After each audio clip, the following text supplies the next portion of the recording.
Chilli powder, ಸಖತ್ ಖಾರ, ಬಣ್ಣ ಮತ್ತು ರುಚಿ. ಆಚಿ ಚಿಲ್ಲಿ ಪೌಡರ್. ಒಂದು ಮತಕ್ಕೆ 80 ರೂಪಾಯಿ ಅಂತ ಫಿಕ್ಸ್ ಮಾಡಿದ್ ಯಾರು? ಪ್ರಶ್ನೆ. ಕಲಬುರಗಿಯ ಮತ್ತೆರಡು ಕ್ಷೇತ್ರಗಳಲ್ಲೂ ಕೂಡ ನಡೆದಿದ್ದ ಮತಗಳು ಯತ್ನ. ಆಳಂದ ಮತಗಳು ತನಿಖೆಯ ವೇಳೆ ಸಿಕ್ಕಿದ್ಯಾ? ಹಾಗಿದ್ರೆ ಮಹತ್ವದ ಸುಳಿವು. ಕಲಬುರಗಿ ಉತ್ತರ, ದಕ್ಷಿಣ ವಿಧಾನಸಭಾ ಕ್ಷೇತ್ರದಲ್ಲೂ ಕೂಡ ಈ ತರದೊಂದು ಪ್ರಯತ್ನ ನಡೆದಿತ್ತಾ?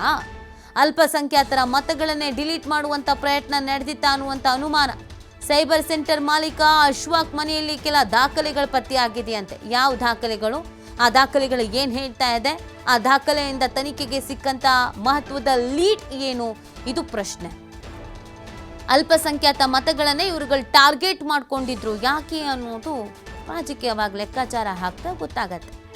ಯಾಕೆ ಅಲ್ಪಸಂಖ್ಯಾತ ಮತಗಳನ್ನೇ ಟಾರ್ಗೆಟ್ ಮಾಡಿದ್ರು ಅಂತ ಕೇಳಿದ್ರೆ ನಿಮಗೆ ರಾಜಕೀಯವಾಗಿ ಅರಿವಿದ್ದವರಿಗೆ, ಅದ್ರ ಬಗ್ಗೆ ಗೊತ್ತಿದ್ದವರಿಗೆ ಯಾಕೆ ಮಾಡಿರಬಹುದು, ಯಾರು ಮಾಡಿರಬಹುದು ಅನ್ನೋದ್ರ ಅರಿವಾಗತ್ತೆ. ಎಲ್ಲೋ ಒಂದು ಕಡೆಯಲ್ಲಿ ಅನುಮಾನಗಳು ಇದೀಗ ಬಲವಾಗ್ತಾ ಇದೆ. ಹಾಗಿದ್ರೆ ರಾಹುಲ್ ಗಾಂಧಿಯವರ ಆರೋಪದಂತೆಯೇ ಮತಗಳು ನಡೆದಿತ್ತಾ? ಅದಕ್ಕೆ ಅಂತಲೇ ಟೀಮ್ ಕೆಲಸ ಮಾಡ್ತಾ ಇತ್ತಾ? ಇದೆಲ್ಲವೂ ಕೂಡ ಪ್ರಶ್ನೆ. ಕೆಲವು ಮಹತ್ವದ ದಾಖಲೆಗಳು ಸಿಕ್ಕಿದೆಯಂತೆ. ಅವ್ರ ನಿವಾಸದಲ್ಲಿ ಇನ್ಯಾರ್ದೋ ಕಂಡೋರ್ದು ದಾಖಲೆ ಯಾಕೆ ಸಿಗತ್ತೆ, ಹೇಗೆ ಸಿಗತ್ತೆ? ಅವತ್ತು ರಾಹುಲ್ ಗಾಂಧಿಯವರು ಪ್ರಸ್ತಾಪ ಮಾಡಬೇಕಾದ್ರೂ ಇಂಚಿಂಚು ಮಾಹಿತಿಯನ್ನು ನೀಡಿದರು. ವಿತ್ ಡೀಟೇಲ್ ಅವರು ಮಾಹಿತಿಯನ್ನು ನೀಡಿದರು. ಹೀಗೆ ಆಗಿದೆ, ಇಂಥವ್ರದ್ದೇ ವೋಟರ್ ಐ ಡಿ ಡಿಲೀಟ್ ಆಗಿದೆ, ಈ ಥರ ವೋಟ್ ಇಲ್ಲೂ ಆಗಿದೆ, ಅಲ್ಲೂ ಆಗಿದೆ, ಇನ್ನೊಂದು ಮತ್ತೊಂದು ಎಲ್ಲ ಡೀಟೇಲ್ಸನ್ನು ನೀಡಿದರು. ಈಗ ತನಿಖಾ ಸಂದರ್ಭದಲ್ಲಿ ಮತ್ತೊಂದಷ್ಟು ಸತ್ಯಗಳು ಗೊತ್ತಾಗ್ತಾ ಇದೆ. ಕಲಬುರಗಿ ಉತ್ತರ, ದಕ್ಷಿಣ ಕ್ಷೇತ್ರಗಳಲ್ಲಿ ಮತಗಳು ಯತ್ನ ಆರೋಪ. ಈ ಎರಡು ಕ್ಷೇತ್ರಗಳ ಮತಗಳು ತನಿಖೆಗೆ ತಾಂತ್ರಿಕ ಅಂಶಗಳು ಅಡ್ಡಿ ಆಗ್ತಾ ಇದೆಯಾ?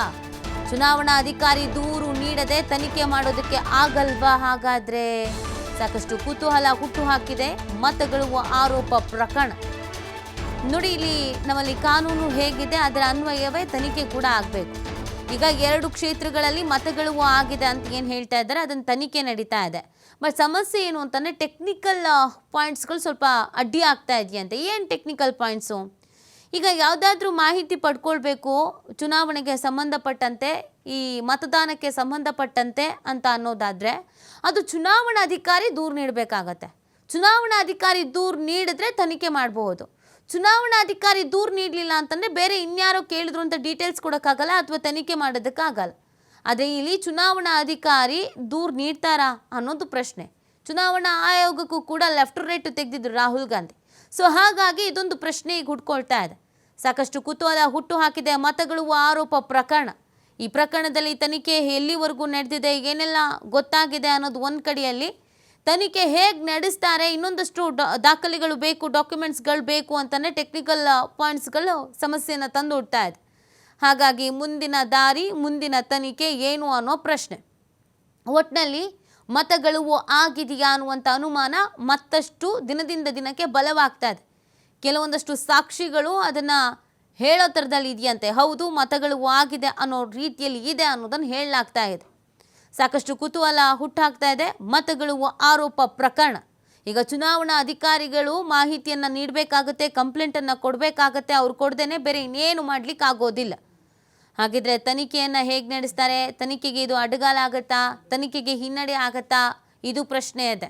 ಈ ಬಗ್ಗೆ ಮತ್ತಷ್ಟು ಮಾಹಿತಿಯನ್ನು ನೀಡ್ತಾರೆ ನಮ್ಮ ಪ್ರತಿನಿಧಿ ಶಿವು. ಮತಗಳು ಅನ್ನುವಂಥ ಒಂದು ಗಂಭೀರವಾದಂಥ ಆರೋಪ ರಾಷ್ಟ್ರವ್ಯಾಪಿ ಚರ್ಚೆ ಆಗಿತ್ತು. ಕೆಲವರು ರಾಹುಲ್ ಗಾಂಧಿಯವರಿಗೆ ಕೆಲಸ ಇಲ್ಲ ಅಂತ ಹೇಳಿದ್ದು ಕೂಡ ಆಗಿದೆ. ಆದರೆ ಈಗ ನೋಡ್ತಾ ಇದ್ದರೆ ಕೆಲವೊಂದಷ್ಟು ಸಾಕ್ಷಿಗಳು ಸಿಕ್ಕಿದೆ ಅಂತ ಹೇಳ್ತಾ ಇದ್ದಾರೆ.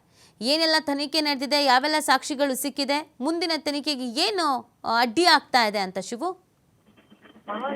ನೀತಿ ಮತಗಳು ಮಾಡಲಾಗ್ತಾ ಇದೆ ಅನ್ನುವಂತಹ ಆರೋಪವನ್ನ ಎಐಸಿಸಿ ನಾಯಕ ರಾಹುಲ್ ಗಾಂಧಿ ಅವರು ಧ್ವನಿಯನ್ನ ಎತ್ತಿದ್ರು. ಮಹಾರಾಷ್ಟ್ರ ವಿಧಾನಸಭಾ ಚುನಾವಣೆ ಹಾಗೆ ಕರ್ನಾಟಕದ ಲೋಕಸಭಾ ಚುನಾವಣೆ ಸಂದರ್ಭದಲ್ಲೂ ಕೂಡ ಮಹದೇವಪುರ ವಿಧಾನಸಭಾ ಕ್ಷೇತ್ರ ಹಾಗೆ ಗುಲ್ಬರ್ಗದ ಆಳಂದ ವಿಧಾನಸಭಾ ಕ್ಷೇತ್ರಗಳಲ್ಲಿ ಮತಗಳನ್ನ ಮಾಡಲಾಗಿದೆ.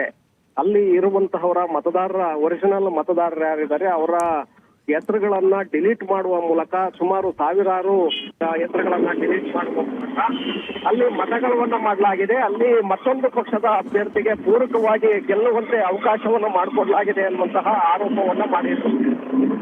ಸೊ ಇದು ದೊಡ್ಡ ಮಟ್ಟದಲ್ಲಿ ರಾಷ್ಟ್ರೀಯ ಮಟ್ಟದಲ್ಲೂ ಕೂಡ ಸಂಚಲನವನ್ನ ಉಂಟು ಮಾಡಿದ್ದು. ಇದನ್ನ ಮುಂದಿಟ್ಟುಕೊಂಡೇ ರಾಹುಲ್ ಗಾಂಧಿ ಅವರು ಇಡೀ ದೇಶಾದ್ಯಂತ ಈಗ ಅಭಿಯಾನಕ್ಕೂ ಕೂಡ ಮತ ಚೋರಿ ಅಭಿಯಾನಕ್ಕೆ ಕರೆಯನ್ನ ಕೊಟ್ಟಿದ್ದಾರೆ. ಬಿಹಾರದ ವಿಧಾನಸಭಾ ಚುನಾವಣಾ ಸಂದರ್ಭದಲ್ಲೂ ಕೂಡ ಸುಮಾರು 16 ದಿನಗಳ ಕಾಲ ಮತಚೋರಿ ಅಭಿಯಾನವನ್ನ ನಡೆಸಿದ್ರು. ಈಗ ಬಿಹಾರ ವಿಧಾನಸಭಾ ಚುನಾವಣೆ ಎದುರಾಗಿದೆ. ಚುನಾವಣೆಯಲ್ಲಿ ಇದರ ಎಫೆಕ್ಟ್ ಹೇಗಾಗುತ್ತೆ ಅನ್ನುವಂಥದ್ದನ್ನು ನೋಡ್ಬೇಕಾಗತ್ತೆ. ಇದಾದ ಬಳಿಕ ಆರೋಪವನ್ನು ಮಾಡಿದ ನಂತರ ಬೆಂಗಳೂರಿನ ಫ್ರೀಡಂ ಪಾರ್ಕ್ನಲ್ಲೂ ಕೂಡ ಬೃಹತ್ ಪ್ರತಿಭಟನೆಯನ್ನ ಕಾಂಗ್ರೆಸ್ ನಾಯಕರು ಆಯೋಜನೆ ಮಾಡಿದ್ರು. ಆ ಕಾರ್ಯಕ್ರಮದಲ್ಲೂ ಕೂಡ ರಾಹುಲ್ ಗಾಂಧಿ ಅವರು ಭಾಗವಹಿಸಿದ್ರು. ಆಗಲೂ ಕೂಡ ಮಹದೇವಪುರ ವಿಧಾನಸಭಾ ಕ್ಷೇತ್ರ, ಆಳಂದ ವಿಧಾನಸಭಾ ಕ್ಷೇತ್ರಗಳಲ್ಲಿ ಎಷ್ಟೆಷ್ಟು ಪ್ರಮಾಣದಲ್ಲಿ ಮತಗಳನ್ನ ಮಾಡಲಾಗಿದೆ, ಯಾರ್ಯಾರ ಹೆಸರುಗಳನ್ನ ಡಿಲೀಟ್ ಮಾಡಲಾಗಿದೆ, ಡಿಲೀಟ್ ಮಾಡುವ ಮೂಲಕ ಮತ್ತೊಂದು ಪಕ್ಷಕ್ಕೆ ಅನುಕೂಲವನ್ನ ಮಾಡಿಕೊಟ್ಟಿದ್ದಾರೆ ಅನ್ನುವಂತಹ ಆರೋಪವನ್ನ ಮಾಡಿದ್ರು.